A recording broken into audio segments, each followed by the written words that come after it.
কথায় কথায় কথামৃত অনুষ্ঠানের 166তম পর্বে আপনাদের স্বাগত।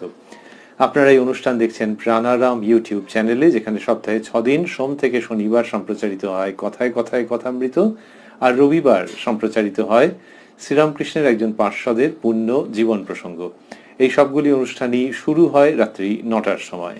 শ্রী শ্রী রামকৃষ্ণ কথামৃততে আমরা অবস্থান করছিলাম এবং আজকেও করব 9ই ডিসেম্বর 1883 প্রসঙ্গে, যেদিন আন্দাজ বেলা 1টা-2টোর সময় কথামৃতকার শ্রীযুক্ত মহেন্দ্রনাথ গুপ্ত বা শ্রীম উপস্থিত হয়েছিলেন দক্ষিণেশ্বরে শ্রীরামকৃষ্ণের কাছে, এবং সেই দিনকেই পরে বেলার দিকে নহবতের কাছে ছিলেন মাস্টারমশাই।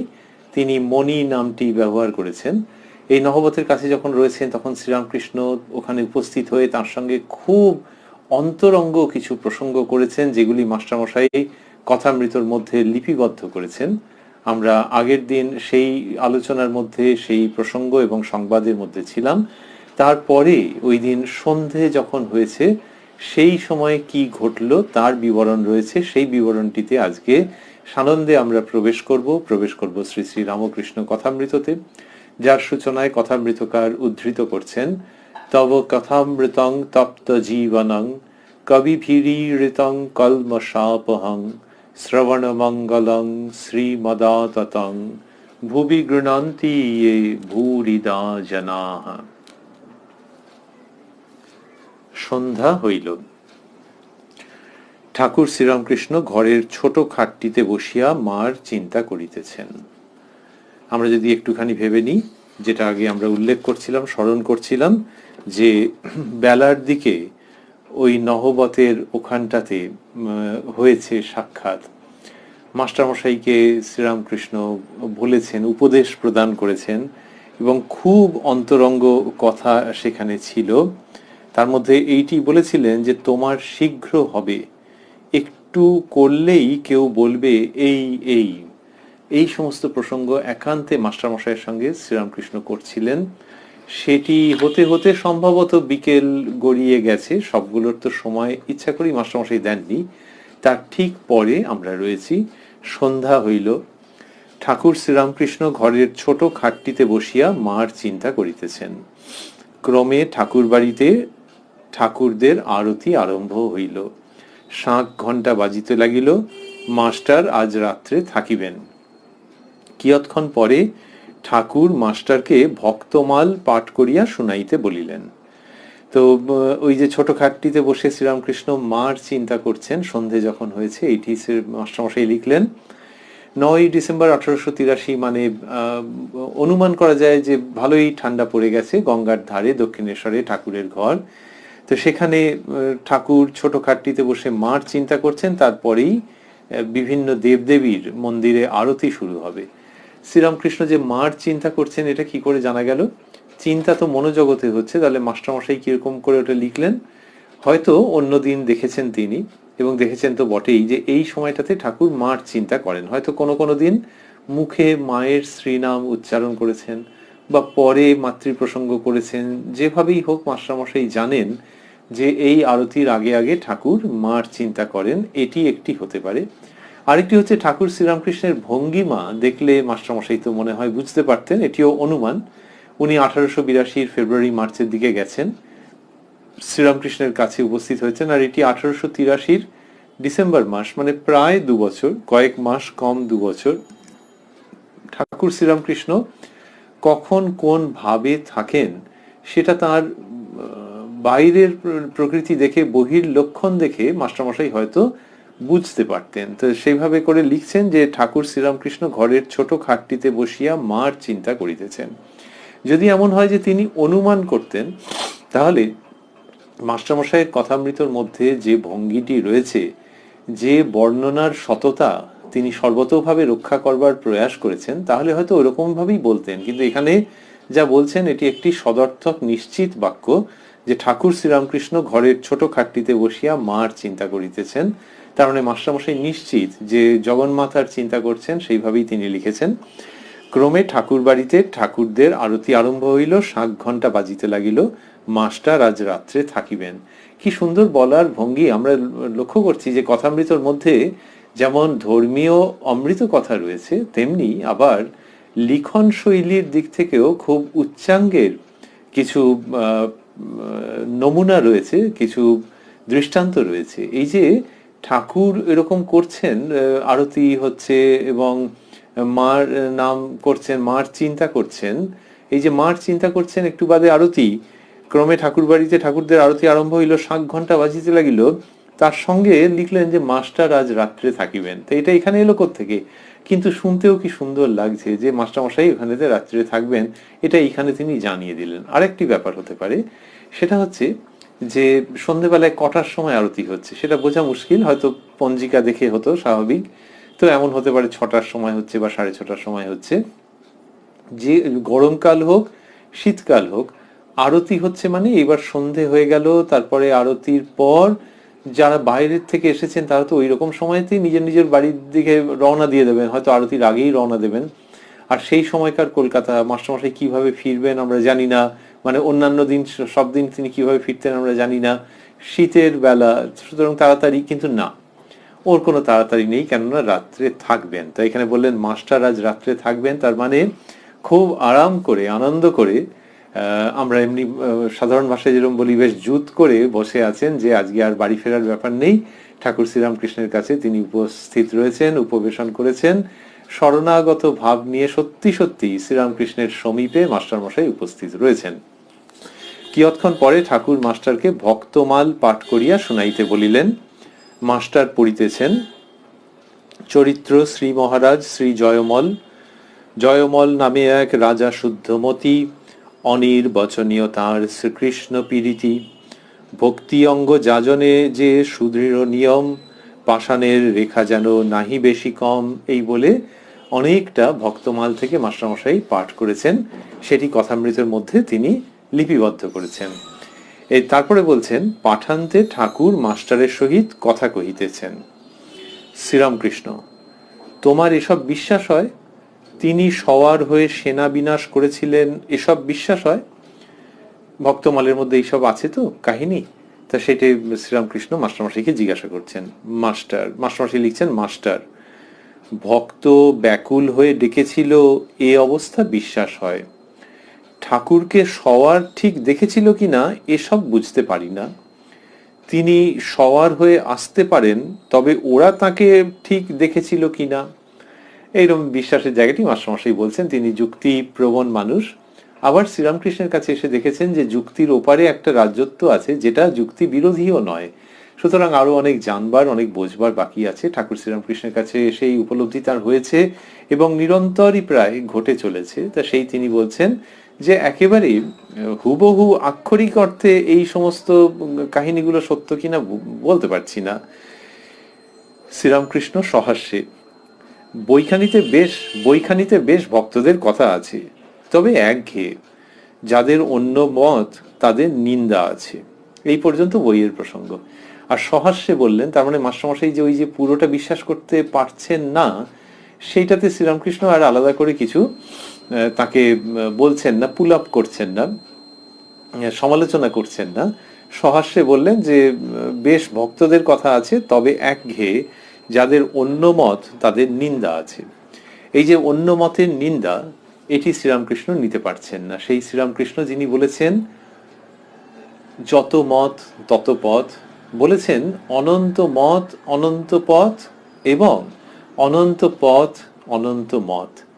এই সমস্ত যার শ্রীমুখে উচ্চারিত হয়েছে সেগুলি যে শুধু ঘোষণার মতো করে উচ্চারিত হয়েছে তাই নয়, সেগুলির মধ্যে শ্রীরামকৃষ্ণের জীবনের অনেক আবেগ, অনেক সত্য দর্শন, অনেক সপ্রেম প্রত্যয়ী উচ্চারণ সংযুক্ত হয়ে আছে। সেই জন্যে শ্রীরামকৃষ্ণ সমস্ত ধর্মকে নিয়ে থাকার মানুষ, কি অবতার বা ভগবান, সবাইকে নিয়ে হবে তবে না। তার কাছে যারা এসছেন, কথামৃতের মধ্যে আমরা পাচ্ছি, অন্যান্য প্রামাণ্য জীবনী গ্রন্থে পাচ্ছি যে সেখানে রীতিমতো ভক্ত মানুষ এসছেন, যে তাঁরই কাছে এসেছেন, তাঁরই প্রতি আকর্ষণে ভক্তিতে। আবার কেউ হয়তো জন্ম থেকে বৈষ্ণব মানুষ, শ্রীকৃষ্ণের ভক্ত, তিনি ভেবেছেন যে একজন সাধু পুরুষের কাছে যাচ্ছি এরকম, বা কোনো শাক্ত মানুষ এসছেন, তার নিজের ভাব নিয়ে ঠাকুরের কাছে সশ্রদ্ধভাবে এসেছেন। আবার অন্য মত পথের মানুষজন, সাধু বৈরাগী পঞ্চবটিতে কত সময় আসতেন, মথুরবাবু সেই সব ব্যবস্থা করতেন, রানীমার নির্দেশ ছিল। এই আমরা যে সময় কথা পড়ছি তার অনেক আগে, কিন্তু দক্ষিণেশ্বরে ওই পরিবেশ। তো সেই তাদের সম্পর্কেও শ্রীরামকৃষ্ণের কি আনন্দ, তিনি সব খেয়াল রাখতেন যতদূর পর্যন্ত সম্ভব হতো, যে কারা আসছেন, তাদের কার কি ভাব, এবং তাদের সঙ্গে কথোপকথন করতেন। এই যে নানান রকম নিয়ে ভাবা, এমন কি কেউ যদি নাস্তিক ভাব পোষণ করতেন, শ্রীরামকৃষ্ণ তার সঙ্গেও কথা বলেছেন এবং খুব আন্তরিকতার সঙ্গে কথা বলেছেন, যখন দেখেছেন যে তার মধ্যে একটা সিরিয়াসনেস অফ পারপাস যাকে বলা হয় সেটি রয়েছে, উদ্দেশ্যের একটা আন্তরিকতা রয়েছে, সেই রকম যে মানুষের, তার সঙ্গে তো তিনি কথা বলেছেন। তো তার অন্তরঙ্গ বলে যারা পরিচিত, তাদের কারু কারু মাঝে মাঝে নাস্তিক ভাব প্রবল হয়েছে, শ্রীরামকৃষ্ণ খুব সহানুভূতির সঙ্গে সেটি শুনেছেন এবং তার সঙ্গে আস্তে আস্তে আস্তে আস্তে করে কথা বলেছেন। তো ইনি দেখছেন কি, যে ঈশ্বরই নানান রকমের ভাব করে রেখে দিয়েছেন জগতে, তো সেই সমস্ত ভাবের মধ্যে ঈশ্বরের উপস্থিতি আছে, তার স্বাক্ষর রয়েছে। তাই এই সবগুলিকে নিয়েই আনন্দ করা। কেউ যদি ভাবেন যে কোনো একটি ভাবকে বাদ দেওয়া হবে, তাহলে ঈশ্বরের উদ্দেশ্য ব্যাহত হওয়ার উপক্রম করে। তা শ্রীরামকৃষ্ণ সব রকমকে নিয়েই করেছেন। এমনকি কেউ যদি ভাবেন যে হ্যাঁ সব রকম যা আছে আছে, কিন্তু আমি এইটা নিয়েই করব, আর অন্যান্য জায়গাগুলো কিছু কিছু সীমাবদ্ধতা আছে, এটাও শ্রীরামকৃষ্ণের ভাব নয়, যে নিজেরটা নিয়ে তো করতেই হবে, আর অন্যগুলির প্রতি শ্রদ্ধা রাখতে হবে, এবং অন্যগুলি যে আছে সেটাতেও একটা আনন্দ করতে হবে। এইরকম একটা অবস্থা। যদি অন্য উদাহরণ দেওয়া যায়, যে কোথাও মেলা বসেছে, সেইখানে একজনে গিয়ে কি আনন্দ, মানে যখন এগোচ্ছেন তখন সেই মেলার থেকে আওয়াজ হচ্ছে, সব গান টান মাইকে বাজছে, হচ্ছে হচ্ছে লোকজন ওখান থেকে বেরোচ্ছে, সেই সব দেখে কি আনন্দ যে মেলা বসেছে। এইবার ইনি যে মেলায় ঢুকলেন, হাতে যতটুকুনি সময় আছে, পকেটে যতটুকুনি পয়সা আছে, কি করবেন উনি? মেলাতে হয়তো নির্দিষ্ট কিছু জিনিস খুঁজতে এসেছেন, যে ওইটি মেলাতে আসে, ওইটা খুঁজবো, যদি পাই। বা কেউ হয়তো খেতে গেছে, তার অত আকর্ষণ নেই, সে জানছে যে খাবার দাবার কি সব দিয়েছে, ওইটি দেখতে যাবো, খেতে হবে, যেটুকুনি পয়সা আছে।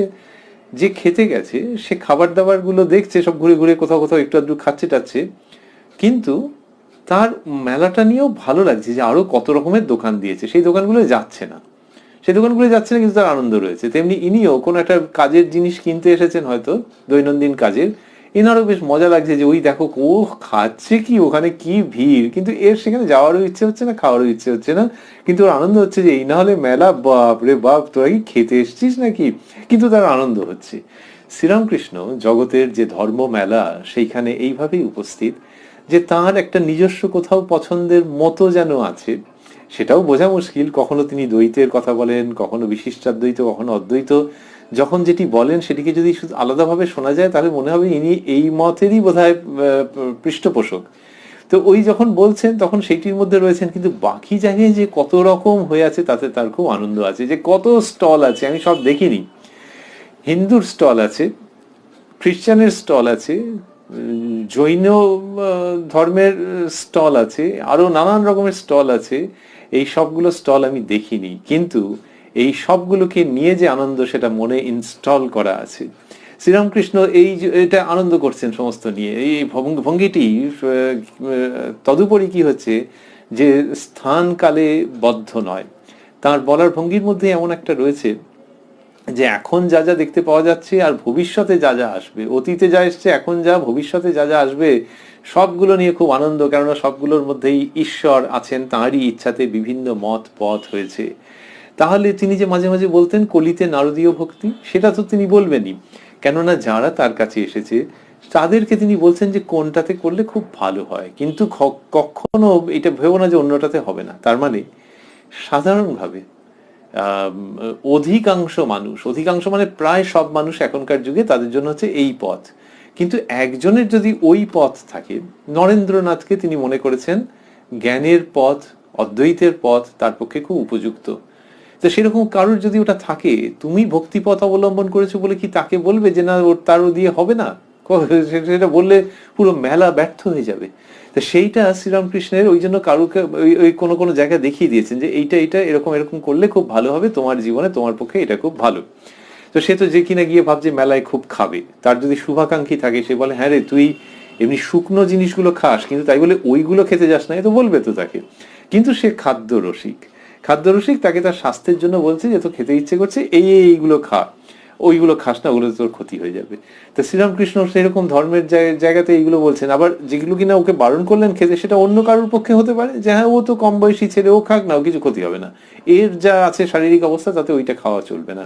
তো শ্রীরামকৃষ্ণ সেই রকম ভাবে সমস্ত রকম যে আছে সেইগুলোকে নিয়ে আনন্দ করছেন। আর কি, ওখানে মেলাতে নানান রকমের স্টল আসে কেন, সেগুলো মেলার কর্তৃপক্ষের অনুমতি নিয়ে আসে। তারা ন্যূনতম যেসব নিয়ম কানুন রেখেছেন সেই নিয়ম কানুনগুলোর মধ্যে যারা কাজ করবে তাদেরকে তারা অনুমতি দিয়েছেন, সেইভাবে সেগুলি হয়েছে। আর এখানে ভগবান নিজে এই নানান রকমের আয়োজন করেছেন, কোথাও সাকার, কোথাও নিরাকার, কোথাও দুটির মাঝামাঝি একটি, আবার সাকারের মধ্যেও কত রকম, এগুলি তাঁর নিজস্ব সৃষ্টি।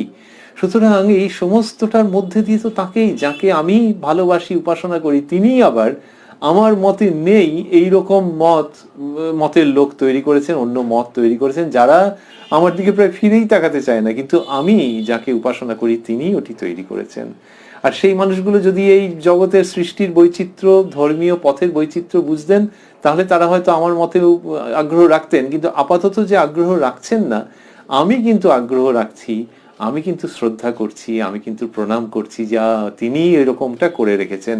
এই সবটাকে যদি না নিই, ধর্মীয় মার্গ যার মধ্য দিয়ে সেই পরম সত্যে উপনীত হওয়া যাচ্ছে, এই সবটাকে না নিলে ব্যাপারটা কিরকম বাজে হয়ে যাচ্ছে। যারা অফিস পাড়ায় চাকরি করেন হয়তো, অথবা অফিস পাড়া বলতে লোকে অনেক সময় ডালহাউসি মনে করে, আবার এখন সেক্টর 5 হতে পারে, অন্য জায়গা হতে পারে, একটা খুব কর্মব্যস্ত জায়গা, সেখানে হয়তো অনেক দিন ধরে যাতায়াত করছেন। এবার তিনি কোন রাস্তায় যান, তো সে বললে যে আমি এইটা করে যাই, ওখান থেকে একটা অটো ধরে এইভাবে বেরিয়ে যাই। তখন বললো আচ্ছা আরেকটা যে আছে, বললো হ্যাঁ হ্যাঁ হ্যাঁ ওটা আছে, ওটা শোনো, ওইটা যাওয়া যায়, কিন্তু বর্ষাকালে ওইটা খুব অবস্থা বাজে থাকে, নাহলে ওই রাস্তাটাও খুব ভালো। এই যে বিভিন্ন রাস্তা নিয়ে যে সে কথা বলছে, তার কারণ হচ্ছে যে সে পছন্দ করে, যে হ্যাঁ ধরা যাক কর্মস্থলকে পছন্দ করে, যে সেখানে যাওয়ার এরকম নানান রকমের সব পথ টথ আছে, এই আলোচনাটাতে তার খুব ভালো লাগে। কিন্তু সে বলে যে আমার পক্ষে জানো আমি নানান রকম করে দেখেছি, আমার পক্ষে এই কম্বিনেশনটাতে সবচেয়ে ভালো। এই যে অনেক রকমকে নিয়ে আনন্দ করা, সেটা হচ্ছে যিনি কিনা ওই জায়গাটিকে পছন্দ করেন। তাহলে এই জগতের সব কিছুর উৎপত্তি যেখানে, সেই অফিস পাড়া নয়, কিন্তু ধর্মতলাও নয়, কিন্তু ধর্মের যথার্থ উৎপত্তি স্থল, সেইখানটিতে যিনি আছেন, তিনি নানান রকম পথকে খুব পছন্দ করছেন, যে হ্যাঁ এটা একটা আছে, এটা একটা আছে, ওটা একটা আছে। এই কেশবের এরকম পথ, তাঁর কেশব, তার নরেনের এরকম পথ, তার লাটুর এরকমের পথ, তার রামচন্দ্র দত্তের এরকম পথ, এই নানান রকমের পথগুলোকে নিয়ে তিনি খুব আনন্দে থাকেন, যে এইগুলো সব নানান রকমের আছে। আর এইখানে আসার, এই ধর্মের যে রাজত্ব, ধর্মের যে উৎসস্থল, ধর্মের যে রাজধানী, সেইখানে আসার নানান রকমের পথ। আর একটা পথের কথা বলতে গেলে আমার কেউ যদি ওটাকে বন্ধ করে দেয় তাহলে তো মহা মুশকিল হবে, সবগুলো পথের কথা বলতে হবে। এইভাবে শ্রীরামকৃষ্ণ বিভিন্ন ধর্মপথকে নিয়ে আনন্দ করেছেন, ধর্মপথকে নিয়ে আনন্দ করেছেন, যে এইগুলি ওই সাধক সাধিকার কল্যাণের জন্যই রাখা আছে, যার যেখান দিয়ে অনুকূল হয়, সুগম হয়। তাই কোনোটাকে আটকে দিলে বা না বললে তখন তার ওই রসগ্রহণে বাধা হচ্ছে। যে মেলায় ওই একটা নির্দিষ্ট কিছু কিনতে গেছে প্রাত্যহিক প্রয়োজনের, সে যদি পরের দিন গিয়ে দেখে যে খাবারের স্টলগুলোকে সব বন্ধ করে দিয়েছে এবং ওখানটা অন্ধকার হয়ে রয়েছে, ওর তখন মন খারাপ লাগবে, যে আহা হা, এই লোকজনগুলো এখানে এসে, ছেলে মেয়েগুলো সব এসে কি ওখানে আনন্দ ফুর্তি করতো, হইচই করতো, আর কেন বন্ধ করে দিল ওখানটা, যে কি অন্ধকার হয়ে রয়েছে, খারাপ লাগছে। সেরকম কোনো একটা জায়গায় যদি বন্ধ হয়ে থাকে তাহলে শ্রীরামকৃষ্ণের খারাপ লাগছে। আমরা যে বলি ধর্ম সমন্বয়, এই শ্রীরামকৃষ্ণ যে সবগুলোকে নিয়ে সমন্বিত করেছেন, একটা তত্ত্ব খাড়া করেছেন, সেই রকম নয়। সেটা অনেকে করে থাকেন তাত্ত্বিকভাবে, তারাও, তাদের মধ্যে অনেক মহান মনের মানুষ আছেন। আর শ্রীরামকৃষ্ণের ক্ষেত্রে হচ্ছে এটা স্বাভাবিক, ওই মেলাতে অংশগ্রহণ করা, ঈশ্বরীয় সৃষ্টির বৈচিত্র্যপূর্ণ উৎসবে নিজেকে বিলিয়ে দেওয়া, এবং তার মধ্যে দিয়েও সেই তার আরাধনা অব্যাহত রাখা। সেই শ্রীরামকৃষ্ণ বলছেন যে বইখানিতে বেশ ভক্তদের কথা আছে, তবে একঘেয়ে। যাদের অন্য মত তাদের নিন্দা আছে। এই অন্য মতে নিন্দা হলে ওইখানটাতে অসুবিধা হচ্ছে। আর একঘেয়ে কেউ যদি একটা মেলায় ঢুকে দেখে যে শুধুই ফুড স্টল, তার বলবে এ তো মহা মুশকিল। অথবা শুধুই ইলেকট্রনিক্সের জিনিস, বলে এ কি রে বাবা, মেলা তো বললো সব রকম থাকবে, তা না একই রকম, এ আবার কি? আমার দুটোতে ইন্টারেস্ট আছে কিন্তু একই রকম, এ আর কি কেমন যেন হচ্ছে। তো শ্রীরামকৃষ্ণ বলছেন যে তবে একঘেয়ে যাদের অন্য মত তাদের নিন্দা আছে। এই শ্রীরামকৃষ্ণের কাছে আধুনিক জগৎ জীবনের কত কি পাওয়ার আছে যে তিনি এইভাবে করে আনন্দ করছেন, যে নানান রকমের রয়েছে। কেউ যদি বলে যে কোনো ধর্মের মধ্যে কিছু মানুষ আছেন তারা খুব দুরভিসন্ধি ইত্যাদি ইত্যাদি, তো শ্রীরামকৃষ্ণের বক্তব্য যেরকম সেটাতে পরিষ্কার বোঝা যায় যে সে তো অপপ্রয়োগ সবসময়ই হতে পারে, সবসময় অপপ্রয়োগ হতে পারে। একটা কোনো ভালো অফিস আছে, সেই অফিস থেকে বহু মানুষের কাজ হতে পারে, সেইখানে একজন মানুষ আছেন তিনি তার ক্ষমতার অপব্যবহার করছেন, তা তার মানে কি অফিসটা কালকে গুঁড়িয়ে দিতে হবে? তা তো আর নয়। সুতরাং ওই প্রসঙ্গ ছেড়ে দিতে হবে। আর কি, যারা কিনা বিভিন্ন ধর্ম মতের পথের মধ্যে আছে, শ্রীরামকৃষ্ণ বলছেন যে যদি আন্তরিক নিষ্ঠা আর ব্যাকুলতা থাকে তাহলে হয়ে যাবে। এই জন্যই সবগুলোকে নিয়ে তার আনন্দ। তা এই কথা তিনি বললেন যে তবে একঘেয়ে যাদের অন্য মত তাদের নিন্দা আছে। পরদিন সকালে উদ্যান পথে দাঁড়াইয়া ঠাকুর কথা কহিতেছেন। মণি বলিতেছেন, আমি তাহলে এখানে এসে থাকবো। তো পরদিন সকালে উদ্যান পথে, আবারও আমরা ভাবছি কথামৃতকার মাস্টারমশাইয়ের সারস্বত ক্ষমতার কথা, সারস্বত ভঙ্গিমার কথা, যে ওই যে ঠাকুরের কাছে ভক্তমাল গ্রন্থ থেকে তিনি কিছু অংশ পাঠ করলেন এবং ঠাকুর ওইগুলি বললেন, বলার পরেই বাক্য হচ্ছে পরদিন সকালে উদ্যান পথে দাঁড়াইয়া ঠাকুর কথা কহিতেছেন। তার মানে ওইখান থেকে একটা জাম্প করে গিয়ে পরের দিন সকালে উদ্যান পথে ঠাকুর কথা বলছেন, এরকম হয়, এরকম বলছেন। এইটা এমনিতে দৃশ্য তো দেখতে গেলে এরকম ভাবে সাধারণত করা যায় না, যে একটা সন্ধ্যের দিকে একটা কিছু কথা হচ্ছে, তারপরের সিনটাতেই দেখা গেল যে সকাল হয়েছে এবং ঠাকুর দাঁড়িয়ে কথা বলছেন। এটা কখনো হয় নাকি? মাঝখানে কিছু একটা থাকতে হবে, হয়তো একটা মন্তাজ আছে, কিছু একটা দিয়ে টিয়ে তারপরে ওইটি আসছে, ধীরে ধীরে ধীরে ধীরে ঢুকছে, ফেড ইন করছে, হয়তো এরকম কিছু একটা করছে। তো বা একটা কিছু কার্ড দিয়ে লেখা আছে পরদিন সকাল, সেটা কেমন যেন একটা গদ্যের মতো একটা কেমন একটা অদ্ভুত টাইপের, কিন্তু ওরকম লেখা থাকতে পারে পরদিন সকাল, সবটার সঙ্গে যদি ম্যাচ করে যায় তো যাবে। কিন্তু মাস্টারমশাই সেটা করছেন না, একেবারে হঠাৎ করে নিয়ে আসছেন এবং দারুণ খুলছে সেটা। ওই রকম বলতে বলতে বললেন পরদিন সকালে উদ্যান পথে দাঁড়াইয়া ঠাকুর কথা কহিতেছেন। তো এইখানে তারপরেই পরের সিনটাই হচ্ছে যে উদ্যান পথে দাঁড়িয়ে ঠাকুর কথা বলছেন। এটা কি করে হচ্ছে যে এখানে কোনো জার্ক নেই, কোনো ডিসকন্টিনিউটি নেই। তা এটা কিরকম করে হচ্ছে? এটা হচ্ছে এই জন্যেই যে এইখানে যে প্রসঙ্গটি সেটি অমৃতের প্রসঙ্গ।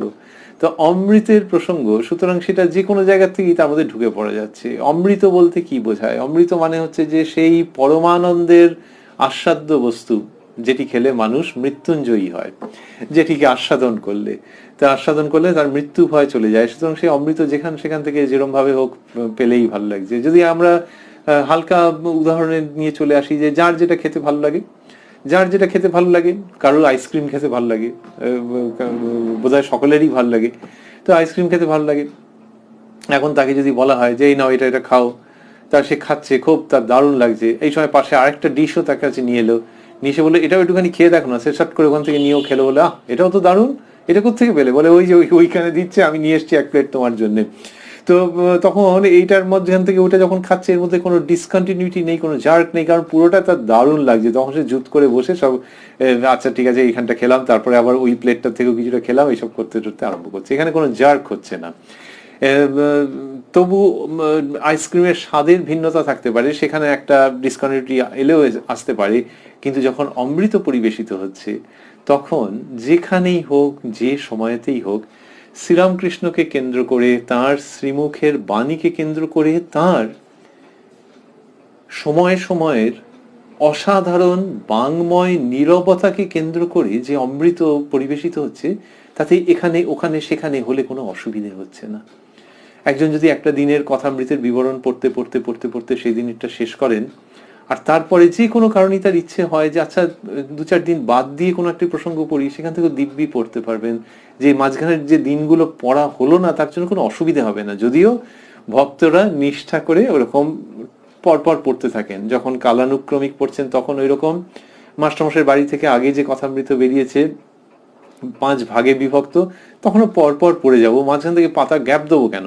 কিন্তু গ্যাপ দেওয়ার প্রসঙ্গটা হচ্ছে ওই জন্যই যে যেখানটা অব্দি পড়েছেন পরের দিন একটা কোনো পাঠচক্রে গেলেন, গিয়ে দেখলেন অন্য জায়গায় পড়া হচ্ছে, আরে বাবা সেখানেও মুগ্ধ হয়ে দাঁড়িয়ে গেলেন। তাহলে এই গ্যাপটা কোনো অসুবিধার সৃষ্টি করলো না, তার কারণ এখানে অমৃত পরিবেশিত হচ্ছে এবং তুমি যখন যেখানে ইচ্ছে ঢুকে পড়তে পারো।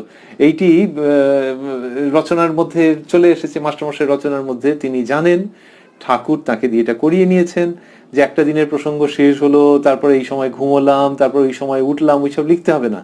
এবারে তার পরের প্রসঙ্গ দাও এবং ওই অমৃতের মধ্যে কোনো ধারাবাহিকতার অভাব ঘটবে না। তা মাস্টারমশাই লিখলেন যে পরদিন সকালে উদ্যান পথে দাঁড়াইয়া ঠাকুর কথা কহিতেছেন। মণি বলিতেছেন, আমি তাহলে এখানে এসে থাকবো। এটা কি সুন্দর! মাস্টারমশাই এরকম ভাবে বলছেন যে আমি তাহলে এখানে এসে থাকবো, মানে ঠাকুর শ্রীরামকৃষ্ণের কাছে এসে তার থাকতে ইচ্ছে করছে। ওই যে রাত্রিটা থেকেছেন তো তো তারপরের দিনটাও মানে তারপরে মানে মাঝে মাঝে এসে তার থাকতে ইচ্ছে করছে। এবং মাস্টারমশাই তার বয়স হয়েছে 29 বছর মতো বয়স। তা সেই তিনি ঠাকুর শ্রীরামকৃষ্ণের কাছে বলছেন 29 বছর কি খুব বেশি বয়স হলো? সেকালের ভিত্তিতে যদি দেখি, যখন মানুষের আয়ু বেশি ছিল না এবং কম বয়সেই বিবাহ হয়ে গেল, চাকরি হলো, এসব নানান রকমের হলো, তো সেখানে 28-29 বছর মানে হ্যাঁ একেবারে কিশোর তো নন। আর তিনি শিক্ষকতা করেন, একাধিক স্কুলে হেডমাস্টারের কাজ করেছেন এবং হেডমাস্টারই করেন। সেই মানুষ বলছেন ঠাকুর শ্রীরামকৃষ্ণের কাছে যে আমি তাহলে এখানে এসে থাকবো। এটা একদম বাচ্চাদের মতো করে বলা, একদম শিশুর মতো একটা ভাব যে আমি তাহলে, তাহলেটা কেন? ওটা বাদ দিলে কি হতো যে আমি এখানে এসে থাকবো, তাহলে মানে আজ্ঞা আপনি অনুমতি করলে। ওইখানটাতে একটা যেন ফাম্বল আছে যে আপনি দয়া করে অনুমতি করবেন কি, আমি তাহলে এখানে এসে থাকবো। এইটি মাস্টারমশাই বলছেন ওই দক্ষিণেশ্বরে থেকেছেন। কোনো এসি ঘর নয়, কোনো দারুণ খাওয়া দাওয়া সেরকম কিছু নয়, বরং ঠাকুরের কাছে থাকা মানে হচ্ছে যে ঠাকুরের যেরকম জীবনশৈলী তার সঙ্গে মেলাতে হবে। যে তিনি সেই ভোরবেলায় উঠে পড়েন, এই দিন উঠেছিলেন কি আমরা জানি না, কিন্তু অন্যান্য দিনের বিভিন্ন সময় প্রসঙ্গ আছে তো, যে আর কতজন সেই সব সাক্ষ্য দিয়ে গেছেন যে একবারে ভোরবেলায় উঠে পড়েছেন। তাহলে সেরম ভাবে উঠতে হবে, অন্য কোনো কথা নেই, শুধু ঈশ্বরীয় প্রসঙ্গ। যাতে চলো ভোরবেলায় উঠে পড়ো, তারপরে গঙ্গা স্নান করে এসো, এই করো ও করো করে ঈশ্বরীয় প্রসঙ্গের মধ্যে এই রকম যে অবস্থা, সেখানে অসুবিধের তো কোনো জায়গাই নেই। মাস্টারমশাই মনে হচ্ছে যে আর ঘরে থেকে কি করব, ঘরে থাকতে আর ভালো লাগছে না, ঘরে গিয়ে যে ফেরত যেতে হবে এবং ঘরে থাকতে হবে, আবার সেই পড়াতে হবে, এইগুলোর মধ্যে দোষের কিছু নয়। কিন্তু এখানে যে অমৃত, যে নন্দন কানন, সেইখানেতে একটা রাত্রির থেকে মাস্টারমশাই বলছেন আমি তাহলে এখানে এসে থাকবো। শ্রীরামকৃষ্ণ: আচ্ছা, এত যে তোমরা আসো এর মানে কি? সাধুকে লোকে একবার হদ্দ দেখে যায়, এত আসো এর মানে কি? ঈশা ঠাকুর বলছেন যে সাধুকে একবার দেখে যায়, কিন্তু তোমরা এরকম ভাবে আমার কাছে আসছো, বা তুমি এত যে তোমরা আসো, বহু বচন করে নিয়ে বলেছেন। এখানে মাস্টারমশাই কি সরাসরি প্রশ্ন, এত যে তোমরা আসো এর মানে কি? সাধুকে লোকে একবার হদ্দ দেখে যায়। তা বলছেন যে আমি যদি সাধু ধরে নিলাম যে খুব ভালো অবস্থার সাধু, তাহলে লোকে একবার তো দেখে যায়, তোমরা এতবার আসছো ব্যাপারটা কি আছে? এত আসো এর মানে কি? মাস্টারমশাই জিজ্ঞেস করেছেন। মণি অবাক, ঠাকুর নিজেই প্রশ্নের উত্তর দিতেছেন। মণি অবাক কেন? অবাক কেন বলা মুশকিল, কিন্তু ওই যে প্রথমত হচ্ছে উত্তর দিতে পারবেন না যে এত যে আসছেন তার কেন, কারণটা কি, এর উত্তর তো মাস্টারমশাইয়ের কাছে নেই। উনি শুধু আসার অনুমতি চেয়েছেন, কিন্তু কোন কারণে এরকম আকর্ষণ হচ্ছে সেই একেবারে প্রথম দিকে যখন দক্ষিণেশ্বরে শ্রীরামকৃষ্ণকে প্রথমবার দর্শন করেছেন মাস্টারমশাই, তখনই তো বলেছিলেন যে দিবানিশি এর দিকে মন পড়ে থাকে। একবারে কথামৃতের প্রথম দিকে এইসব কথা আছে যে কোথাও যেতে ইচ্ছে করলেও সেখানে যাওয়া যায় না, কে যেন টেনে আনলে। কিন্তু সত্যি কেউ টেনে আনেননি। আর টেনে এনে কি হিপনোটাইজ করেছে নাকি, যে এসে একটা কুঁকড়ে মুকড়ে কিরকম হয়ে গেল? না, আসার পর নিজেকে অমিত শক্তিশালী এবং দৈবী আনন্দপূর্ণ বলে মনে হচ্ছে। তা তাই এইরকম জায়গায় যদি কেউ টেনে আনে তো যত টেনে আনে ততই ভালো। তা ওখানে বলেছেন যে কে যেন টেনে আনলে এবং অন্য কোথাও যেতে পারছেন না, তো ওইরকম আকর্ষণ। তো কিন্তু কেউ যদি বলেন যে আকর্ষণের কারণটা কি, ওই যে বললেন যে শ্রীরামকৃষ্ণ বললেন এত আসো এর মানে কি, আর মানে মাস্টারমশাই মানে কতজনকে হয়তো জিজ্ঞাসা করেছেন যে শব্দের অর্থ কি, শব্দের ব্যুৎপত্তি কি, তো হয়তো কয়েক হাজার কি লক্ষ ছুঁই ছুঁই বার হয়তো শ্রীযুক্ত মহেন্দ্রনাথ গুপ্ত কত ছাত্রকে জিজ্ঞাসা করেছেন। কিন্তু এখানে role has been reversed. Sri Ramakrishna জিজ্ঞেস করছেন এবং তথাকথিত মাস্টার একেবারে ছাত্রের মতো অসহায়, অবাক, হ্যাঁ কিছু বলতে পারছেন না, একটা অদ্ভুত অবস্থা, এর মানে কি বলতে পারছেন না। এটি একটি কারণ হতে পারে। আরেকটি কারণ হতে পারে যে ওই যে আমরা বলছিলাম যে তিনি বলেছেন আমি তাহলে এখানে এসে থাকবো, আর ঠাকুর যখন বলছেন আচ্ছা এত যে তোমরা আসো এর মানে কি, তার মানে বোধহয় উনি অনুমতি দেবেন না নাকি। তো মাস্টারমশাই লিখলেন মনি অবাক। আমরা যে অংশ শুনছি এখানে দেখছি যে মনি নামটি ব্যবহৃত হচ্ছে এবং কিরকম অদ্ভুতভাবে এটা করছেন মাস্টারমশাই। যে যার নিজের বাড়িতে কথামৃত যদি দেখেন, কেউ কেউ হয়তো আগে লক্ষ্য করেছেন, কিন্তু কথামৃত দেখলে তারা অন্য কারণে অবাক হয়ে যাবেন। সেটা হচ্ছে আমরা আজকেই যা পড়ছি তাতে একটু আগেই ছিল যে মাস্টারমশাই ভক্তমাল পাঠ করে শুনিয়েছেন ঠাকুর শ্রীরামকৃষ্ণ। কিয়ৎক্ষণ পরে ঠাকুর মাস্টারকে ভক্তমাল পাঠ করিয়া শুনাইতে বলিলেন, মাস্টার পড়িতেছেন। এইগুলো সব হলো। পরদিন সকালে উদ্যান পথে দাঁড়াইয়া ঠাকুর কথা কইতেছেন, মণি বলিতেছেন আমি তাহলে এখানে এসে থাকবো। এই মণি করতে গেলেন। এই যে 9ই ডিসেম্বর 1883 প্রসঙ্গে আমরা রয়েছি, এখানে বারবার ওই মাস্টার মণি গুলিয়ে দিচ্ছেন তিনি। আমরা আগে অনুষ্ঠানে আগের দিনে উল্লেখ করেছি এটি। আমাদের মতো করে আমরা যা বুঝতে পারি সেটি হচ্ছে যে ওই মাস্টার মশাই নিজের কথা তো বলবেনই যে হ্যাঁ তিনি তো উপস্থিত ছিলেন, কিন্তু যেখানে খুব শ্রীরামকৃষ্ণের সঙ্গে অন্তরঙ্গ প্রসঙ্গ আসছে এবং ঠাকুর শ্রীরামকৃষ্ণকে ভালোবেসে মাস্টারমশাই বলছেন, মাস্টারমশাইকে ভালোবেসে আবার ঠাকুর শ্রীরামকৃষ্ণ কথা বলছেন, এইরকম যখন প্রসঙ্গ আসছে তখন সেগুলোকে তিনি গোপন করেননি যে মানুষজনের জানলে ভালো হবে যে ঠাকুরের সঙ্গে এইরকম সম্পর্ক। কিন্তু কার? এই আমার নয় আরেকজন মণি। এইরকম ভাবে মাস্টারমশাই এই আত্মগোপন করছেন এইরকম একেবারে আন্তরিক প্রসঙ্গগুলিতে, এবং যেখানে মাস্টারমশাইয়ের ওপরে ঠাকুরের বিশ্বাস, আস্থা, মাস্টারমশাইয়ের ভবিষ্যৎ সম্ভাবনা, দর্শন এগুলি থেকে যাচ্ছে, সেখানে তিনি সযত্নে ওইখানটাতে মণি এই কথাটি বলে দিচ্ছেন। এখানে বললেন পরদিন সকালে উদ্যান পথে দাঁড়াইয়া ঠাকুর কথা কইতেছেন, মণি বলিতেছেন। তা মণি নামের কোন একটা লোক হঠাৎ করে এসে গেছে নাকি? আর মাস্টারমশাই যেরকম লেখার ভঙ্গি, যেরকম নিয়মে তিনি লিখেছেন, তাহলে যে এসেছে তার পরিচয় তিনি দিতেন যে অমুক জায়গা থেকে অমুক এসছেন, ঠাকুর তার সঙ্গে কথা বলছেন, সেসব কিছু নেই। তার মানে এটি তিনি নিজেই। তা এই যে তিনি বলেছেন, তা এইসব দুটো কারণে তিনি অবাক হয়ে গেছেন যখন ঠাকুর এরম বলেছেন আচ্ছা এত যে তোমরা আসো এর মানে কি। সাধুকে লোকে একবার হদ্দ দেখে যায়, এত আসো এর মানে কি। মণি অবাক। ঠাকুর নিজেই প্রশ্নের উত্তর দিতেছেন শ্রীরামকৃষ্ণ মণির প্রতি, অন্তরঙ্গ না হলে কি আসো? অন্তরঙ্গ মানে আত্মীয়, আপনার লোক, যেমন বাপ ছেলে ভাই ভগ্নী। কি সুন্দর করে বললেন, যেন মাস্টারমশাই অবাক হয়েছেন যে একটু যদি ভেতরে চিন্তা হয়ে থাকে, সেই চিন্তাকে লোকে বলে, বা দুশ্চিন্তা, সেটাকে আগুনের মতো বলে। আগুন যেটা ছড়িয়ে পড়ছে মনের মধ্যে, তার উপরে শান্তি বাড়ি নিক্ষেপ করছেন শ্রীরামকৃষ্ণ। আগুন নিভে যাবে, মন শান্ত হবে, কোনো আশঙ্কা থাকবে না যে তিনি কেন এই কথা বললেন। তিনি নিজেই বলছেন, তার শ্রীমুখে ব্যক্ত করছেন, অন্তরঙ্গ না হলে কি আসো। তার মানে মাস্টারমশাইয়ের যে ভালো লেগেছে এবং থাকতে চেয়েছেন যে ভাব থেকে, সেই ভাবকে যেন দু হাতে জড়িয়ে ধরছেন শ্রীরামকৃষ্ণ। তাহলে দুটো হাত দিয়ে জড়িয়ে ধরা মানে যদি ভিডিও দেখতে পাওয়া যেত তাহলে যেরকম একজনের ভঙ্গি হয়, এটি তার থেকে অনেক বেশি, যেন শতহস্তে প্রেমের আলিঙ্গন, যেখানে বলছেন অন্তরঙ্গ না হলে কি আসো।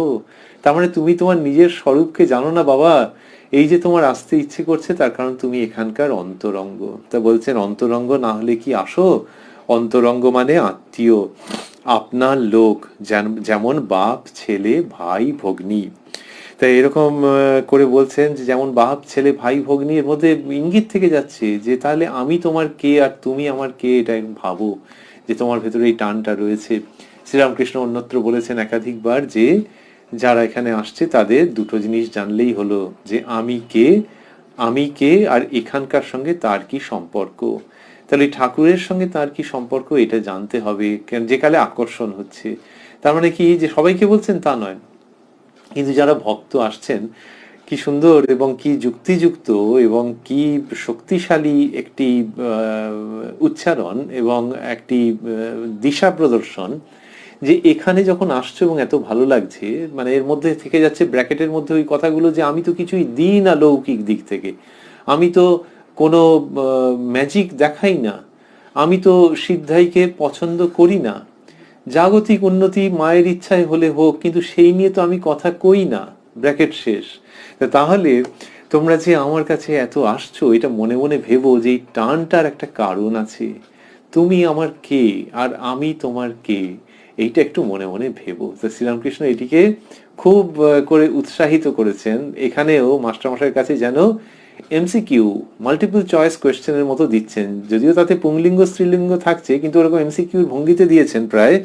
অন্তরঙ্গ মানে আত্মীয়, আপনার লোক, যেমন বাপ ছেলে ভাই ভগ্নী, এরকম ভাবে যে কিসের জন্য এরকম আমার সঙ্গে কি রকমের ভাব তোমার, এরকম। পুংলিঙ্গ স্ত্রীলিঙ্গ আমরা বললাম, সেটিও ভারতবর্ষের ধর্মীয় ঐতিহ্যে খুবই আছে। শ্রীকৃষ্ণকে যখন ভাবা হচ্ছে যে তিনি পরম প্রেমাস্পদ, তখন তার দিকে এগোনো কিরকম ভাবে হবে, কতটা প্রেম নিয়ে, কতটা আকর্ষণ নিয়ে, উত্তর হচ্ছে যে সেইটার 100% দেখিয়ে গেছেন শ্রী রাধিকা। আর হ্যাঁ, গোপীদের মধ্যে সেই প্রেম যেটি দেখা যাচ্ছে, সেইটিকে একজন সাধিকা বা একজন সাধক অবলম্বন করবেন, যে জগতে তিনি শ্রীকৃষ্ণই একমাত্র প্রেমাস্পদ। তাহলে এটি যখন একজন সাধক, একজন পুরুষ মানুষ রক্তমাংসের শরীরে, তিনি যখন শ্রীকৃষ্ণকে পরম প্রেমাস্পদ রূপে আরাধনা করছেন এবং নিজের মনে মনে, তাহলে কিরকম শ্রী রাধিকার ভাব ধারণ করছেন। সুতরাং আর ওই শরীরের লিঙ্গভেদ থাকছে কোথায়, সবটাই মনোজগতে, এবং কি মধুর আর কি আসক্তিবিহীন উচ্চতম আধ্যাত্মিকতার আহ্বান। তো সেটা তো রয়েছে। তো শ্রীরামকৃষ্ণ এখানে বলছেন যে অন্তরঙ্গ মানে আত্মীয়, আপনার লোক, যেমন বাপ ছেলে ভাই ভগ্নী, এইরকম এমসিকিউ এর মতো মাল্টিপল চয়েস দিয়ে দিলেন। তারপরে মজা করছেন। এই মজার মুডে তিনি তো সবসময় খুব আনন্দে থাকতেন, আর এক একটা সময় বেশি অত্যন্ত মজার মুডে থাকতেন। এই যে একটু আগেই বলেছেন যে আচ্ছা, এত যে তোমরা আসো এর মানে কি, সাধুকে লোকে একবার হদ্দ দেখে যায়, এসব বলা মানে মজার মুড শুরু হয়ে গেছে। সেইরকম ভঙ্গিতে এখন বলছেন, সব কথা বলি না, তাহলে আর আসবে কেন, এরকম তিনি বললেন। বলছেন, সুখদেব ব্রহ্মজ্ঞানের জন্য জনকের কাছে গিয়েছিল। জনক বললে, আগে দক্ষিণা দাও। সুখদেব বললে, আগে উপদেশ না পেলে কেমন করে দক্ষিণা হয়। জনক হাসতে হাসতে বললে, তোমার ব্রহ্মজ্ঞান হলে আর কি গুরু শিষ্য বোধ থাকবে, তাই আগে দক্ষিণার কথা বললাম। রামকৃষ্ণ বলছেন যে ওইরকম আগে সব বুঝে টুঝে নিতে হবে, মানে ওই জায়গাটা হুঁশ রাখতে হবে, যে তারপর তো বলবে ব্যাস আপনিও যা আমিও তাই, কে কাকে ফিস দেয়। তো এরকম করলে তো মহা মুশকিল হবে, তো আগে ওই কথাগুলো হয়ে যাক। এইটা মজা করে বলতে বলতে বলছেন, ওই প্রসঙ্গে বলেছেন যে সব কথা বলি না, তাহলে আর আসবে কেন, এরকম মাস্টারমশাইকে তিনি এই কথাটি বলেছেন। তা এই প্রসঙ্গ চলছে, কি অদ্ভুত প্রসঙ্গ যে দক্ষিণেশ্বরে মাস্টারমশাই রয়েছেন, এবং সেটি ওই 9ই ডিসেম্বর, তারপরে 10ই ডিসেম্বরের মধ্যে আমরা রয়েছি আসলে এই হিসাব মতো। তা সেখানে এই ধরনের কথাবার্তা হচ্ছে এবং সেটি চলবে। কিরকম ভাবে চলবে, মাস্টারমশাই এরপর লিখছেন, একটু যেন আলাদা একটা সেকশন মতো করে দেখাচ্ছেন, কিন্তু ধারাবাহিক প্রসঙ্গ। এরপরে লিখছেন, শুক্লপক্ষ চাঁদ উঠিয়াছে। লিখলেন, শুক্লপক্ষ চাঁদ উঠিয়াছে, মণি কালীবাড়ির উদ্যান পথে পাদচারণ করিতেছেন। পথের এক ধারে ঠাকুর শ্রীরামকৃষ্ণের ঘর, নহবতখানা, বকুলতলা ও পঞ্চবটি, অপর ধারে ভাগীরথী জ্যোৎস্নাময়ী। তাহলে ওই যে এখানে বলেছিলেন একটু আগে, আবারও একটা জাম্প আছে, টাইমের জাম্প। একটু আগে বলেছিলেন যে পরদিন সকালে উদ্যান পথে দাঁড়াইয়া ঠাকুর কথা কহিতেছেন, তার মধ্যে যে অদ্ভুত জমজমাট আধ্যাত্মিক প্রসঙ্গ আমরা শ্রবণ করছিলাম, তারপরেই হলো শুক্লপক্ষ চাঁদ উঠিয়াছে। তার মানে 10ই ডিসেম্বর 1883 সেই দিনকে ওই সন্ধে হচ্ছে, এইরকম সময়ের কি অসাধারণ বিবরণে আমরা এক্ষুনি ঢুকবো।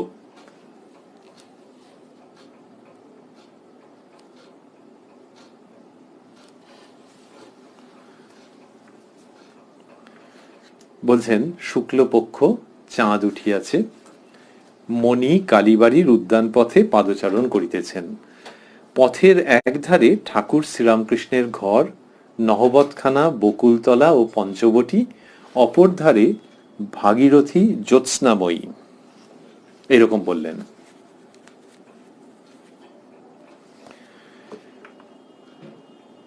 কালীবাড়ির উদ্যান পথ, উদ্যান পথ কোনখানটাতে? উদ্যান পথ হচ্ছে কোনখানে কালীবাড়ির উদ্যান বিশেষভাবে, সেটি হচ্ছে গঙ্গার ধারে যে পোস্তা, ওইখানটাতে উদ্যান রয়েছে। উদ্যান মানে একেবারে তৈরি করা বাগান, তার জন্যে মানুষজন ছিলেন কর্মী, তারা ওই উদ্যানকে সুন্দর করে রক্ষা করতেন। সেটা রানী রাসমণির সময় থেকেই বন্দোবস্ত। তা সেই যে ওই পোস্তা এবং এই উদ্যান, এটির পরে তো ঠাকুর শ্রীরামকৃষ্ণের ঘর, তাহলে ওই যে রাস্তাটি দিয়ে ভক্তেরা এখনো হেঁটে যান, সেই রাস্তার ধারে ধারে কি আছে? মাস্টারমশাই লিখছেন, মণি কালীবাড়ির উদ্যান পথে পাদচারণ করিতেছেন, পথের একধারে ঠাকুর শ্রীরামকৃষ্ণের ঘর, নহবতখানা, পরপর আসছে, তার মানে কি উত্তর দিকে যেন এগোচ্ছেন, একটা ক্যামেরা নিয়ে এগোনোর মতো করে একেবারে সেরকম ভাবে ভঙ্গি। পথের একধারে ঠাকুর শ্রীরামকৃষ্ণের ঘর, নহবতখানা, বকুলতলা ও পঞ্চবটী। তাহলে ঠাকুর শ্রীরামকৃষ্ণের ঘর, তারপরে নহবতখানা, তারপরে বকুলতলা। বকুলতলা কোনটি? ওই অন্য যে ঘাটটি যেখানে শ্রী শ্রী মা সাধারণত স্নান করতেন। আর তারপরে পঞ্চবটী। পথের একধারে ঠাকুর শ্রীরামকৃষ্ণের ঘর, নহবতখানা, বকুলতলা ও পঞ্চবটী, অপর ধারে ভাগীরথী জ্যোৎস্নাময়ী। তার মানে জ্যোৎস্নার আলো রয়েছে, এবং সেই আলোয় কি দেখতে পাওয়া যাচ্ছে? যখন উত্তর দিকে কেউ যাচ্ছেন, মানে মা শারদার ঘরের দিকে, তখন ডান দিকে ঠাকুরের ঘর, মা শারদার ঘর অর্থাৎ নহবতখানা, বকুলতলা, তারপর পঞ্চবটী, আর বাঁ দিকে অন্যদিকে তাকালে ভাগীরথী জ্যোৎস্নাময়ী। অপর ধারে ভাগীরথী জ্যোৎস্নাময়ী। জ্যোৎস্নাময়ী মানে যে জ্যোৎস্নার আলো পড়েছে, আর ভাগীরথী, মা ভাগীরথী যেন সেটিকে অঙ্গে ধারণ করে আছেন। এই জ্যোৎস্নার যে আলো পড়েছে সেটা ঠিক পদার্থ বিজ্ঞানের মতো করে নয়। পদার্থ বিজ্ঞানের মতো করে বলতে গেলে কিরকম হয়, সেটি তো একটা সত্যের উচ্চারণ, আবার এটিও সত্য। পদার্থ বিজ্ঞানের মতো করে বলতে গেলে কিরকম হয়, যে চাঁদের আলো এসে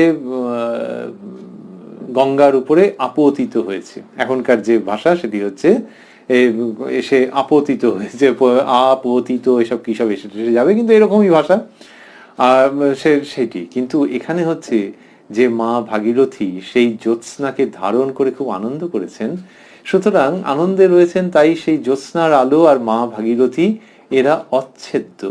সেটিরই আরো কত সুসংগত, ছন্দবদ্ধ, মধুরিমাপূর্ণ বাক্যে প্রকাশ বা বাক্যাংশে প্রকাশ। অপর ধারে ভাগীরথী জ্যোৎস্নাময়ী। পুরো ভাগীরথীতে সেই জ্যোৎস্না, মা ভাগীরথী ওই জ্যোৎস্নাকে বক্ষে ধারণ করে আনন্দে বিরাজ করছেন, প্রবাহিত হচ্ছেন। আপনা আপনি কি বলিতেছেন, মানে মাস্টারমশাই নিজের কথাই বলছেন। ওই যে মণি কালীবাড়ির উদ্যান পথে পাদচারণ করিতেছেন, সেই মণির চরিত্রটি চলছে, এবং বলছেন, মাস্টারমশাই লিখছেন এখানে নিজেরই কথা, আপনা আপনি কি বলিতেছেন, সত্য সত্যই কি ঈশ্বর দর্শন করা যায়? ঠাকুর শ্রীরামকৃষ্ণ তো বলিতেছেন, বললেন একটু কিছু করলে কেউ এসে বলে দেবে এই এই, অর্থাৎ একটু সাধনের কথা বললেন। আচ্ছা, বিবাহ, ছেলেপুলে হয়েছে, এতেও কি তাকে লাভ করা যায়? তারপরে বন্ধনীর মধ্যে দিয়েছেন, ব্র্যাকেটসের মধ্যে দিয়েছেন, একটু চিন্তার পর অবশ্য করা যায়, তা না হলে ঠাকুর বলছেন কেন? তার কৃপা হলে কেন না হবে? এই কথামৃতের এক অসাধারণ অংশ, যেখানে মাস্টারমশাই ওই ঠাকুরের ঘরের পাশের যে রাস্তা, সেইখান দিয়ে সেই জায়গাটা দিয়ে হাঁটতে হাঁটতে এইসব কথা আপন মনে ভাবছেন, এবং সেটি কথামৃতের মধ্যে লিপিবদ্ধ করেছেন। আপনা আপনি কি বলিতেছেন। আচ্ছা, ভাবিতেছেন বললেন না কেন, বলিতেছেন কেন? অনেক সময় মানুষে দেখা যায় যে একটু বিড়বিড় করে বলে। বিড়বিড় করে বলে মানে সেটা হচ্ছে যখন খুব একটা গভীর ভাব ভেতরে আসে তখন কখনো কখনো মুখ দিয়ে একটা কিছু প্রকাশ বেরিয়ে আসে। যদি অসতর্ক থাকেন তখন মুখ দিয়ে ওটা বেরিয়ে আসে, বা একটা মুখে হয়তো হাসির রেখা ফুটে উঠলো, যে কেউ কিছু একটা খুব আনন্দের প্রসঙ্গ, সেখানে সেই লোকটা বসে আছে সবার মাঝখানে, হঠাৎ দেখা গেল আপন মনে হাসছে। এই হাসছে কেন? তার কারণ ভেতরে একটা কিছু স্মরণ করে খুব আনন্দ হয়েছে, হয়তো একটা সাধারণ প্রসঙ্গ কিন্তু তার খুব আনন্দ হয়েছে, মুখে হাসির রেখাটা ফুটে উঠলো।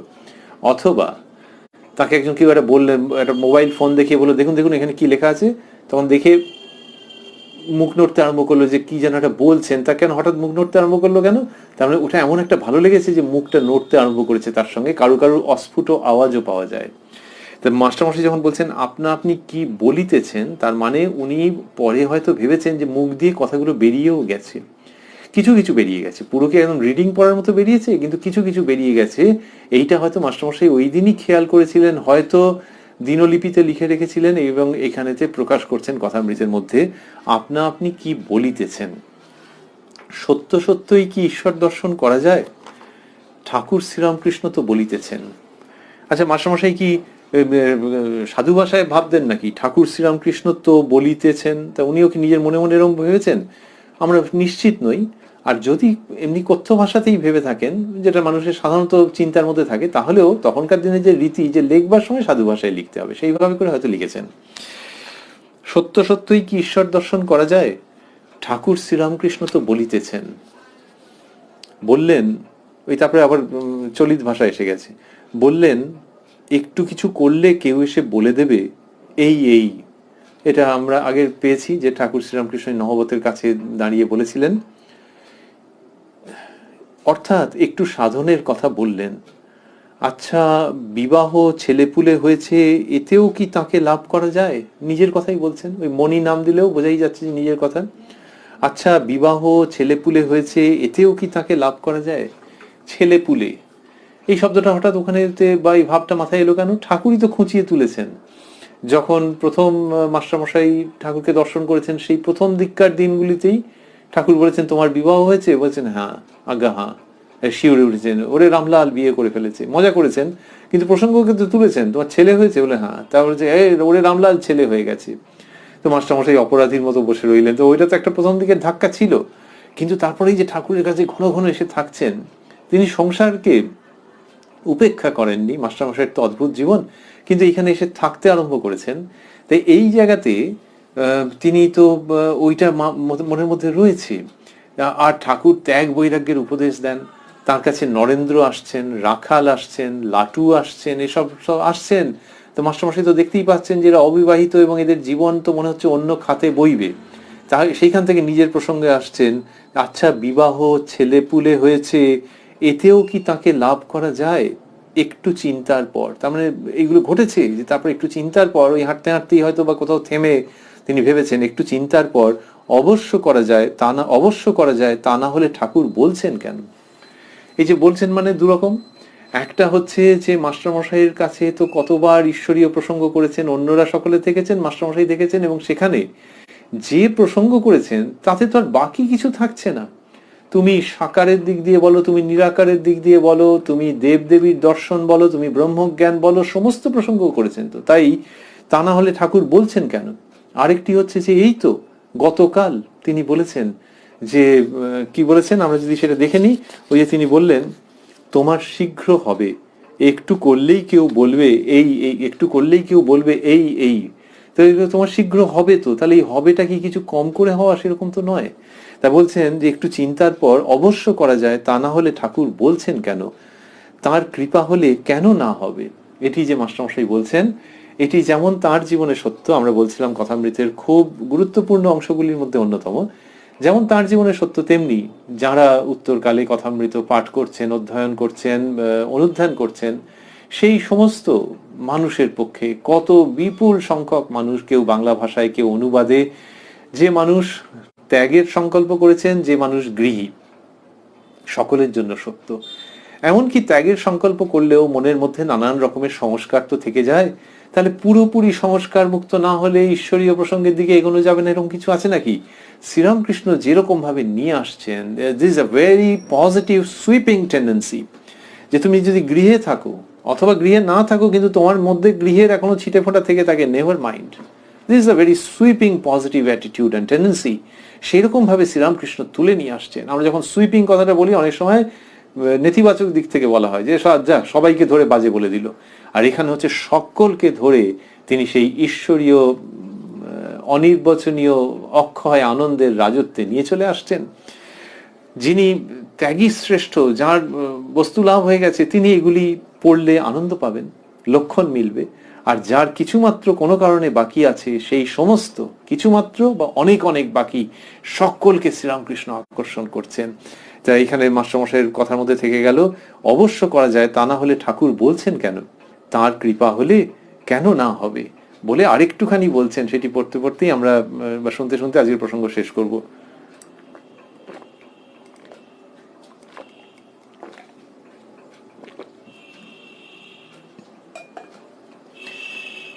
লিখছেন, এই জগৎ সামনে সূর্য, চন্দ্র, নক্ষত্র, জীব, চতুর্বিংশতি তত্ত্ব, এসব কিরূপে হলো, এর কর্তাই বা কে, আর আমি বা তার কে, এ না জানলে বৃথাই জীবন। মাস্টারমশাই এটা মনে হচ্ছে। তা ওই বিজ্ঞানের দিক থেকে লোকে জানতে চায়, আর মাস্টারমশাই একেবারে আরো আন্তর অনুসন্ধানের জায়গার থেকে। আসলে বিজ্ঞান বলে তো আলাদা করে কিছু হয় না, এটাও তো বিজ্ঞান, মানে সত্যের সন্ধান যেভাবে হোক হাঁচড় পাঁচড় করে, তারই নাম তো বিজ্ঞান। তো সেই মানে লোকে ফিজিক্যাল সায়েন্সেস যা বলে, তো ফিজিক্যাল সায়েন্সেস আমরা যেরকম ভাবে বলি, সায়েন্স বলতে যেরকম ভাবে বুঝি, সেই বিজ্ঞান মানে তো সত্যকে যেভাবে হোক উপলব্ধি করা। আর আধুনিকতম বিজ্ঞান সে তো প্রায় উপলব্ধির কথা বলে, চেতনার কথা বলে, কনসাসনেসের কথা না বললে কোয়ান্টাম মেকানিক্সের বর্ণনা কি করে হবে। তো সেই রকম জায়গার থেকে মাস্টারমশাই লিখছেন সেকালে, যেটি একালে আমাদের কাছে খুব আদরণীয় এবং শিক্ষণীয় এবং নিজের কথার মতো মনে হচ্ছে, খুব ওয়েলকাম করার মতো কথা, যে এসব এই জগৎ সামনে সূর্য, চন্দ্র, নক্ষত্র, জীব, চতুর্বিংশতি তত্ত্ব, এসব কিরূপে হলো, এর কর্তাই বা কে, আর আমি বা তার কে, এ না জানলে বৃথাই জীবন। তাহলে কার থেকে হয়েছে, কিভাবে, how the whole thing has originated and where do I stand in this whole creation, সেইটা আমাকে তো জানতে হবে। তা এ না জানলে বৃথাই জীবন। তার মধ্যে আর আমি বা তার কে, এই শব্দটির মধ্যে একটু আধ্যাত্মিকতার ছোঁয়া আছে। যেমন কিনা অনেক বিজ্ঞানী কি সুন্দর বিজ্ঞানের বই লেখেন, হয়তো সকলের জন্য লিখেছেন, একবারে একবারে অভ্রান্ত লিখেছেন, কিন্তু লেখার মধ্যে একটা কেন কাব্যের স্পর্শ আছে। আচ্ছা, ইনি কি কবিতা টবিতা লেখেন নাকি, এনার কবিতার বই আছে? এই লেখার মধ্যে লেখাটা একেবারে কিন্তু ঠিক একটা ধারা বিবরণীর মতো নয়, বা একটা খবরের মতো করে নয়, সেগুলোও ভালো, কিন্তু এনার এর মধ্যে একটা কাব্যিক স্পর্শ আছে। তো এই মাস্টার মশাইয়ের এখানে ওই যেমন সত্য আছে, তার সঙ্গে সেটার বিবরণের মধ্যে, প্রকাশের মধ্যে কাব্য আছে, দর্শন আছে, আধ্যাত্মিকতা আছে। যে এর কর্তাই বা কে, আর আমি বা তার কে, এই আমি বা তার কে এর মধ্যে ওই রকম একটা গভীর আধ্যাত্মিকতার অভ্রান্ত স্পর্শ থেকে যাচ্ছে। এ না জানলে বৃথাই জীবন, এ না জানলে বৃথাই জীবন। ঠাকুর শ্রীরামকৃষ্ণ তারপর বলছেন, ঠাকুর শ্রীরামকৃষ্ণ পুরুষের শ্রেষ্ঠ, এরূপ মহাপুরুষ এ পর্যন্ত এ জীবনে দেখি নাই।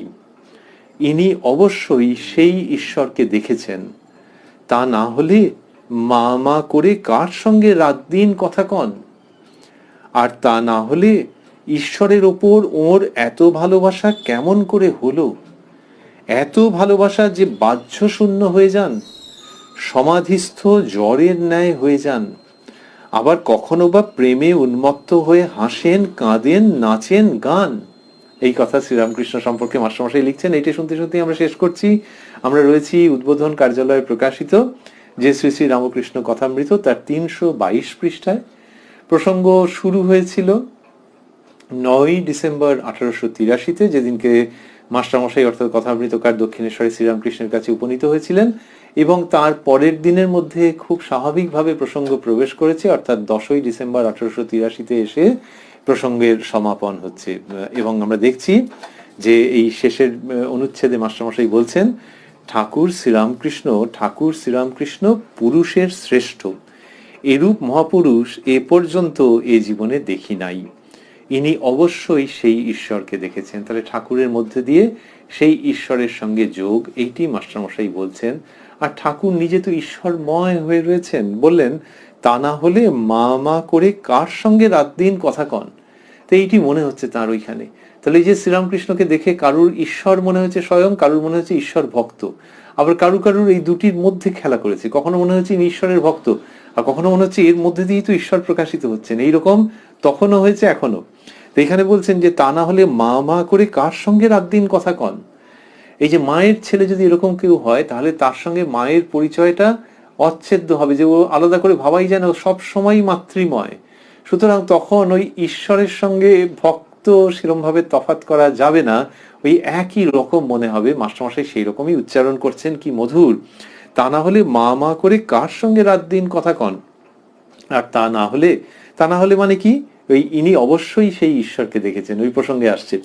আর তা না হলে ঈশ্বরের ওপর ওর এত ভালোবাসা কেমন করে হলো, এত ভালোবাসা যে বাহ্য শূন্য হয়ে যান। মাস্টারমশাই কতবার বর্ণনা দিয়েছেন যে সমাধিস্থ, দেহ নিষ্পন্দ, চিত্রার্পিতের ন্যায়, চক্ষু স্থির, এইসব বর্ণনায় লিখেছেন। তো তা বললেন এত ভালোবাসা যে বাহ্য শূন্য হয়ে যান, সমাধিস্থ জড়ের ন্যায় হয়ে যান।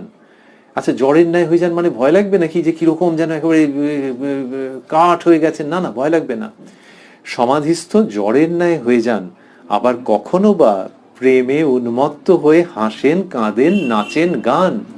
প্রেমে উন্মত্ত হয়ে, প্রেম মানে ঈশ্বরীয় প্রেম এবং মানব প্রেমও বটে। ঈশ্বরের প্রেমে উন্মত্ত হয়ে নাচছেন, গাইছেন। আবার তার সঙ্গে সংকীর্তনে যারা রয়েছেন তাদেরও মনে হচ্ছে ইনি আপনজন। ঠাকুরের বর্ণনা আছে কথামৃতের মধ্যে, যে সেই সংকীর্তনের শেষে ভক্তেরা তাকে ফুল মালা দিয়ে কি অপরূপ সাজালেন, আর তাদের ইচ্ছা হচ্ছে যে সেই নয়ন বিমোহন, সেই দৃশ্য, জ্যোতির্ময় রূপধারী দৃশ্য, সেটি দেখে যেন চোখের তৃপ্তি হচ্ছে না, মনে হচ্ছে আরো দেখি আরো দেখি। তাহলে ভক্তদের প্রতি প্রেম আছে, তো তা নাহলে এরকম হয়, একতরফা কখনো হয়? তাহলে ভক্তদের প্রতি প্রেম ঈশ্বরীয় প্রেম। এবং মাস্টারমশাই লিখছেন আবার কখনো বা প্রেমে উন্মত্ত হয়ে হাসেন, কাঁদেন, নাচেন, গান। এই মহাপুরুষকে তার মনে পড়ছে, আর মনে পড়ছে তার শ্রীমুখের অতি শক্তিশালী, সম্ভাবনাপূর্ণ, গভীর আশ্বাসযুক্ত বাণী, যে হ্যাঁ হবে। সুতরাং তিনি যে জীবনে আছেন, সেই জীবনেও যে হবে। মাস্টারমশাই ওইখানে পাদচারণ করতে করতে ওই ঠাকুরের ঘরের পাশটিতে এই সমস্ত কথা ভাবছেন। এই ভাবতে ভাবতে আমরা সমাপন করছি। শ্রীরামকৃষ্ণের কাছে এই আশীর্বাদ পাবো আমরা, আশা করে যে আগামীকাল আবার আপনাদের সঙ্গে এই অনুষ্ঠানে মিলিত হব। কথায় কথায় কথামৃততে, এই ইউটিউব চ্যানেলে, প্রাণারাম ইউটিউব চ্যানেলে রাত্রি 9টার সময়। আর দেখছি যে ওই যে মাস্টারমশাই বললেন, আমরা শুনেছিলাম একটু আগেই, যেখানে তিনি বলছেন যে আমি তাহলে এখানে এসে থাকবো। এই যে থাকার ইচ্ছে প্রকাশ করছেন, এবং ঠাকুর সব কিরকম মজা করে বললেন যে কেন বলো দেখি এরকম আসতে চায় সব। তো এরকম যে মজা করে বললেন, তার মানে আসলে সস্নেহে অনুমোদন করলেন, আশীর্বাদ করলেন। তা মাস্টারমশাইয়ের এই যে মত যে আমি তাহলে এখানে এসে থাকবো, সেটি যে আমাদের সঙ্গে শেয়ার করলেন, ভাগাভাগি করে নিলেন, যে শ্রীরামকৃষ্ণকে ওই কথাটি তিনি নিবেদন করেছিলেন, সেটি আমাদের ভাবতে খুব ভালো লাগে। যে সেই শ্রীরামকৃষ্ণ যার ওই রকম বর্ণনা দিচ্ছেন, যিনি কখনো সমাধিস্থ, কখনো প্রেমে নাচেন, কাঁদেন, হাসেন, গান। ভক্তদেরও খুব সম্ভবত কথামৃত অধ্যয়ন করতে করতে মাস্টারমশাইয়েরও মতোই মনে হবে যে আমি তাহলে এখানে এসে থাকবো। প্রত্যেক ভক্তেরই হয়তো মনে হবে এই লকডাউনের মধ্যে কে কোথায় থাকতে পারছে, কত নিষেধাজ্ঞা রয়েছে। অন্য সময় হলেও তো সব একটা প্রতিষ্ঠান, তার নিয়ম টিয়ম রয়েছে, কিন্তু কথামৃতের মধ্যে ঠাকুর শ্রীরামকৃষ্ণ তো অবস্থান করছেন। কথামৃতের মধ্যে শ্রীরামকৃষ্ণ অবস্থান করছেন। কথামৃত শ্রী শ্রী মায়ের আশীর্বাদ ধন্য বললে কম বলা হয়। মায়ের যেন উত্থিত বর এবং অভয় হস্ত এই কথামৃতকে সম্ভব করেছে। এই কথামৃতের মধ্যে ঠাকুর এবং মায়ের যুগল অবস্থান। তাই আমাদের এখনো মনে হয় ঠাকুরের কথা স্মরণ করে এবং মায়ের কথা স্মরণ করে যে কথামৃত অধ্যয়ন করলে হয়তো ভক্তদের মনের মধ্যে থেকে আপনা আপনি এই উক্তি আজও বেরিয়ে আসে যে আমি তাহলে এখানে এসে থাকব। ওং নিরঞ্জনং নিত্যামনন্ত রূপং ভক্তানুকম্পাধৃত বিগ্রহং বৈ ঈশাবতারং পরমেশমিত্যং তং রামকৃষ্ণং শিরসা নমামঃ।